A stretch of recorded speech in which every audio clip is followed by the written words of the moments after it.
the most historic event in this 21st century. We are early into this century.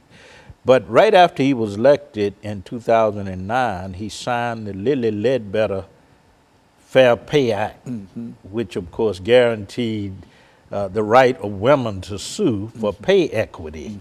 So right off the bat, from the beginning of his tenure as president, he made a move that improved the position and the status of women in our society. In 2010, of course, he came up with the Affordable Health Care, Affordable Care Act, Obamacare, which was designed to provide low-cost, affordable, quality health care for all Americans. So he moved us along the course of universal health care. And you know from our previous conversations that Dr. King had always said, Martin Luther King Jr., that in order to become the true expression of the American dream, we had to provide universal health care for all people. And Obama made that move with the Affordable Care Act. And of course, later, of course, he came up with the Iran nuclear deal, which was designed to prevent Iran from coming up with a nuclear weapon. Comprehensive investigations, inspections to make sure that Iran did not have a nuclear weapon. And recently, of course, he's done a lot in terms of reestablishing diplomatic relations with Cuba.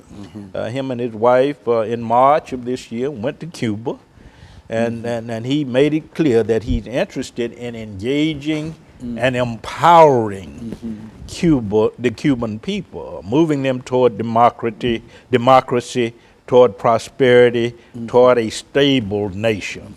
So he's made contributions in that area as well. In terms of the LGBT community, as you well know, a lot is being said now about the LGBT community. President Obama passed a number of pieces of legislation to prevent hate crimes. Not only on the basis of race, but on the basis of gender and sex orientation. He repealed the Don't Ask, Don't Tell legislation. So he's been active in that regard as well. He's done a lot in terms of advancing the freedoms of not only black people, but LGBT people, Muslim people, people of other racial and ethnic backgrounds. I think he's done more than any other president in my lifetime to advance the freedoms of various peoples in our society, ethnic groups, racial groups, religious groups, etc. And so in a real sense, his administration has been one that moved America forward in a real sense. Toward the realization of the American dream. And I think he's often said that he's a product of the legacy of Martin Luther King Jr. And I think he stood squarely in that legacy in terms of promoting civil liberties and the rights of all peoples, irrespective of race, ethnic background, gender, religious orientation. He's been about advancing the freedoms and the civil liberties of people. You know, I'm glad you said that, Dr. Baldwin, because when you look at what is going on around the world today, you find that there is still a great need in terms of having a person with the sensitivity of a Barack Obama in the White House. And so while he might be leaving, we can still look at some of the things that he was able to accomplish and recognize that there's quite a bit to build on. Exactly, not only on the domestic level, but on the global level.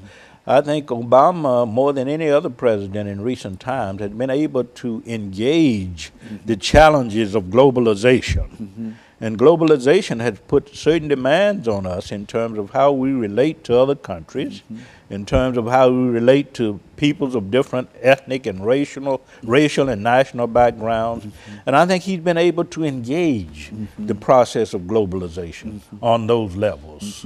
As well as the environment. That's one of the things that I think about all the time when you talk about globalization and et cetera. This whole idea of climate change, exactly, and climate warming, and et cetera. He's been quite active in that. Exactly, getting together with nations like China and other nations to address the issues of climate change and other